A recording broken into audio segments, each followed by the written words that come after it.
So you want to start working online, you want to earn extra income so that you could perhaps live out here in Thailand. Maybe you want to just earn more money from home and live somewhere else. In this video, I'm going to talk about the pros and cons of becoming an online English teacher versus becoming an online freelancer. So recently somebody reached out to me and they sent me a message and they said to me, Brett, what do you think's better, becoming a freelancer or becoming an online teacher? And it was like a one sentence question, and I like these questions because they're very interesting, but they are incredibly difficult to answer. As soon as I read that, I thought, oh no, here we go. I'm gonna have to spend like an hour thinking about my reply to this question. And I did. So I've sat down and I've gone through my analysis based on my experience. My sister is an online teacher. I freelance online, and I've tried to so I know a lot about both. And in this video, what I'm going to try and do, is I'm going to kind of weigh up the pros and cons of both and kind of give an unbiased, even opinion on the two, so that you guys that maybe have that same question can make an informed decision about what might be right for you. They're both great for if you want to work from anywhere. They both earn you money online. And like I said at the start of the video, if you want to live somewhere like in Thailand or abroad and be a digital nomad, then you could do either or, all right? So I'm going to go through this. I'm going to break it down. I'm going to start with teaching English. If I keep looking down, by the way, it's because I've got my laptop here. I'm going to start with teaching English, the pros of teaching English versus the cons, kind of why teaching English is better than freelancing. And then I'm going to move on to freelancing, the pros of freelancing, and why it's better than teaching English, the cons of teaching English. And at the end, hopefully I'm going to give you kind of a summary and a breakdown and, let you guys know if you fall into this category, perhaps you should do that. If you fall into this category, then you should do that. So let's get started, okay? The top 3 pros that I see from my experience from teaching English would be, number 1, you don't need to learn anything. Right, so that's pretty much a given. Provided you can teach English and provided you are a native English speaker, then you could, in theory, become an online English teacher. All right, the only thing you would need to learn and kind of something you would need to study would be like an online TEFL certificate. But they're very easy to do. You can get them done online. They only cost you about £100 or $150 for the standard industry certificate, which all the major schools accept. And you could get that done in about a week, all right, if you really, really blast through it. They're all marketed as like 6-week courses, but they're actually multiple choice questions, and you can do it in your own time, and they don't kind of stop you from getting them done within like a week or whatever. So that would be the only thing you'd need to learn. And TEFL is kind of like teaching English as a foreign language. It's kind of the basic industry standard for structuring a lesson and things like that. So that's a pro to English teaching. As opposed to freelancing, you'd kind of need to have some kind of skill set. You can outsource work as a freelancer, but I would say if you're going to start freelancing, then you need to ideally have some understanding of something, whatever that might be. You don't have to be an expert, you don't have to have worked in the field or anything. I mean, if you wanted to be an online accountant or do online bookkeeping, if you've done your own books and you know how bookkeeping works, then that would be enough. All right, you could start a freelancing business doing bookkeeping. You could outsource the work to somebody else, but you kind of need to know a little bit about what they're doing. It's kind of difficult to outsource something that you know absolutely nothing about. So you need to have, some sort of knowledge on an area that you are working in, as opposed to teaching English. You don't need to know anything other than the English language, which you already speak. I did just say that you need to be a native English speaker, which is very important because most schools will only hire people from America, England, Ireland is iffy, South Africa is iffy, Canada is fine, Australia. These major Western countries are kind of the only. If you're from Ukraine, if you're from Africa, if you're from the Philippines, like, you're going to find it very difficult to get hired at a school. And if you do get hired, you're going to get paid significantly less. Okay, so you kind of need to be a native English speaker. In this breakdown, by the way, I'm talking about teaching English for a company online. So there's two types of English teaching. There is, you can go on like italki, where you basically market yourself, you set up a profile. It's very similar to if you were freelancing using something like Upwork. But in this example, in this video, I'm kind of sticking to working for a company where you go through a job interview, there's an online school, they hire you and they allow you to work remotely, okay? The second pro to becoming an English teacher is you don't need to find your customers. So, like I just said, if you're working for italki or something, that's different, and that's why I'm sticking to working for an online school. You don't need to find your customers. So when you go and work for an online school, they fill up your calendar, they get the students through the school, and then they assign a student to you. So you don't have to do any marketing. It's kind of like working a job, right? So when you work a job, you do work, but the business is brought in by sales staff and things like that. So you have this infrastructure around you that brings the customers in for you. Whereas on the flip side to that, as a freelancer, you need to go out there, market, and sell your services. The upsides can be higher because you can charge a lot more for your services, and it's really not that difficult to find clients online when you know what you're doing. But regardless, you need to find your customers. All right, so there's a little bit of extra effort in there up front. Like I said, the payoff, I believe, is better because as soon as you've got, you could have one client that's paying you twice as much as you'd earn freelancing, or twice as much as you would earn teaching English, or maybe 3 times as much. And one client as a freelancer is not any different to having one job as an English teacher. But regardless, as a teacher, you don't need to find your customers, your clients, your students as a teacher, and as a freelancer, you will need to do that. Now, number 3 is being an online English teacher is a lot more interactive. Now, this really comes down to your personality and what sort of personality type you have. I mean, obviously, teaching English online, you're going to be interacting with students all day long. So if you're that type of person, if you like to have interaction and you're kind of very extroverted, then that's a pro to teaching English. Whereas on the flip side, as a freelancer, you're primarily going to be working alone, especially if you're working remotely, you're running a remote online team, you're working with clients.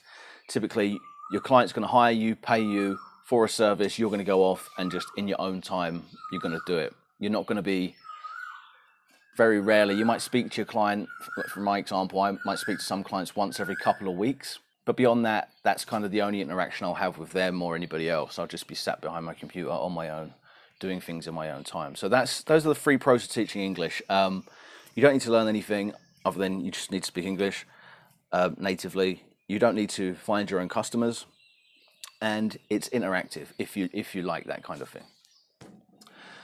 Moving on, here are the 3 pros that I see to becoming a freelancer versus becoming an English teacher. Okay, so number 1, as a freelancer, you get to work on your own schedule,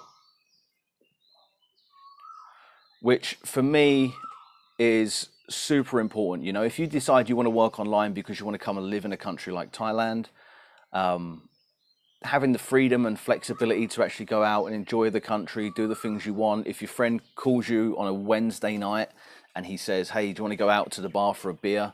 You can be like, yeah, because it's not going to matter if I'm hungover on a Thursday. There is no schedule, really. You just do it as and when you want to fit it in, all right?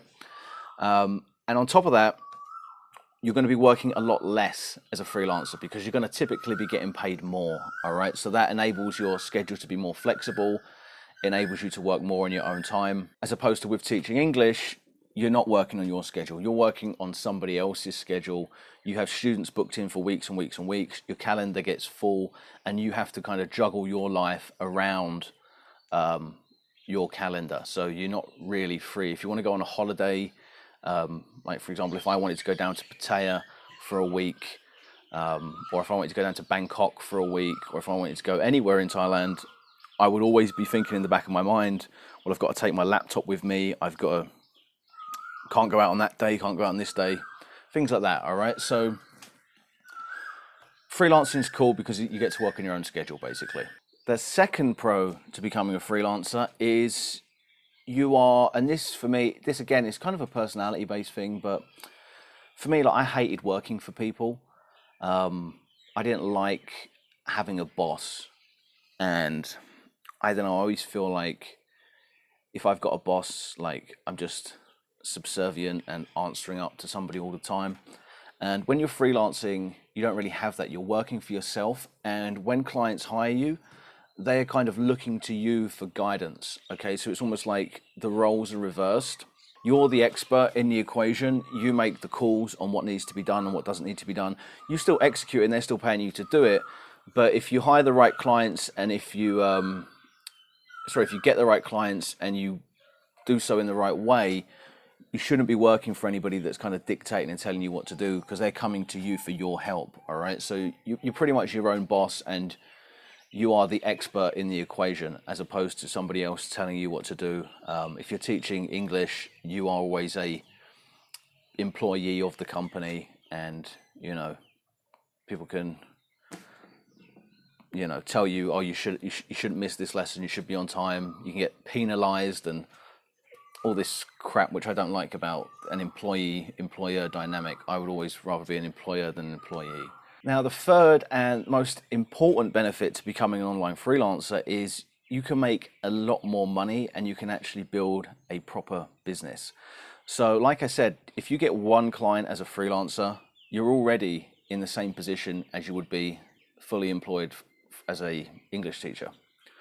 Right? If you get two clients, you're now making double the money than you would as an English teacher.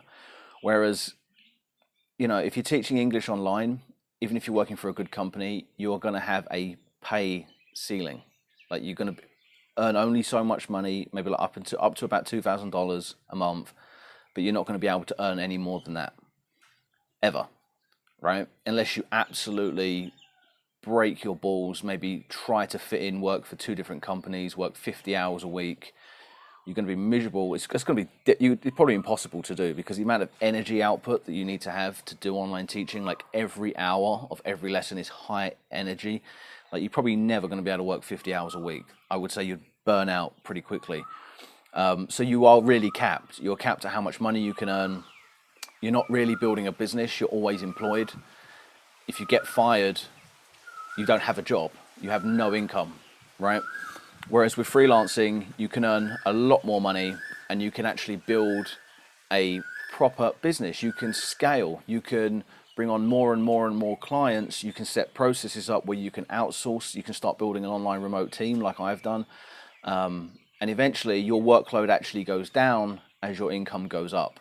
All right. So you can hire people in like the Philippines and India to do a lot of the work for you. I've got people that have worked for me for years and years and years that I've worked with in India and places like that. And we just have a synergy now where it's like, if you take on a new client, I do very little, because they kind of been working with me for so long, they just kind of take it over. So as I bring in more and more clients, my income goes up, but my workload really doesn't go up. In fact, as time goes on, it goes down. All right. Whereas, teaching English, you're going to always have to work really hard, and you're never going to be able to earn more than a certain amount of money.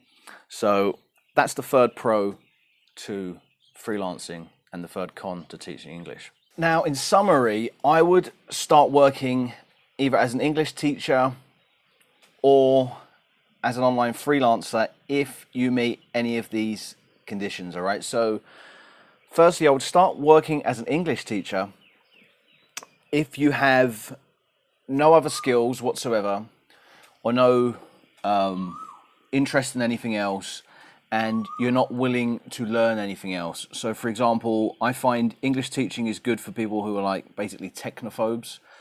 If you don't want to, if you're just not interested in learning anything else or providing any other type of service or anything like that to clients as a freelancer, then English teaching might be for you.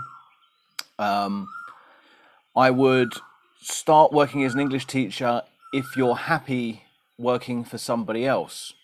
So perhaps, like, even if you are moving out to Thailand, you still don't mind, or you are working remotely, you still don't mind being in a employee dynamic where you have a job and you're responsible and you have to show up X time, and you can lose your job if you don't show up. You'll get, you know, I mean, these English companies will withhold your money if you miss a lesson. They'll take away your bonuses. They'll want proper excuses as to why you're not going to be on a lesson on time.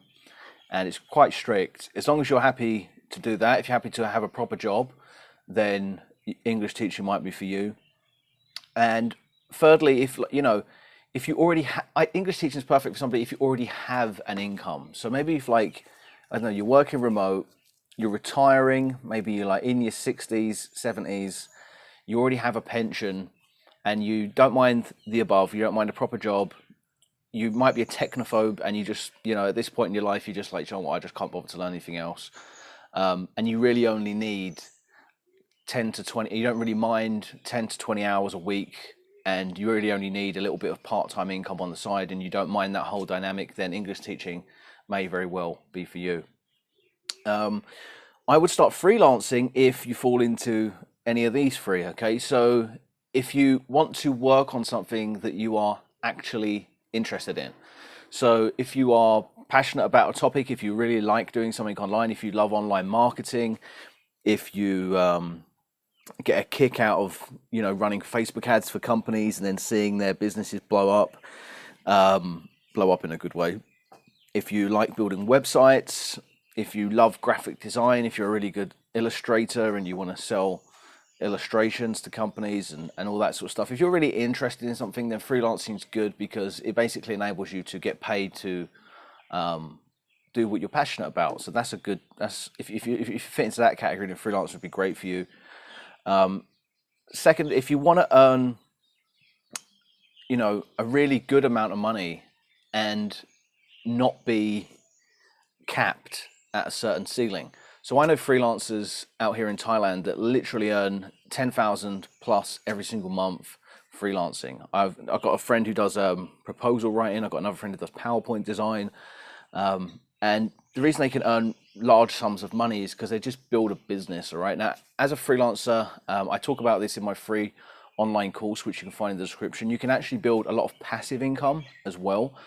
So you can build passive income, you can build recurring revenue, you can build a team, you actually grow a proper business, and you earn proper good amount of money. I would start freelancing if you're that way inclined. Perhaps if you're a younger person, it's great. If you're teaching English and you're coming out here, or you just want to work from home or whatever, and you're perhaps like you're in your 20s, 30s, you're kind of going into a dead end job, really. Whereas if you're young and you're at that age, you have a whole life ahead of you. You should be motivated to want to build something, to want to earn more than a couple of grand, not even for the rest of your life, until that job finishes and then you're earning nothing, So yeah, if you want to earn a real good amount of money and build something that is yours, that you own and run and operate, then start freelancing. And thirdly, if you want long-term stability, and to be your own boss. So like I say, you're building something that you own. You can build passive income, recurring revenue. I've got clients that pay me passive income, have been paying me for years and years and years and years without doing anything. And they will continue to pay me for years and years and years without doing anything. So it's lasting. Like, nobody can take it away. Nobody can come along and be having a bad day or say you didn't show up at 8 o'clock. Goodbye to your job and your livelihood. I have long-term stability.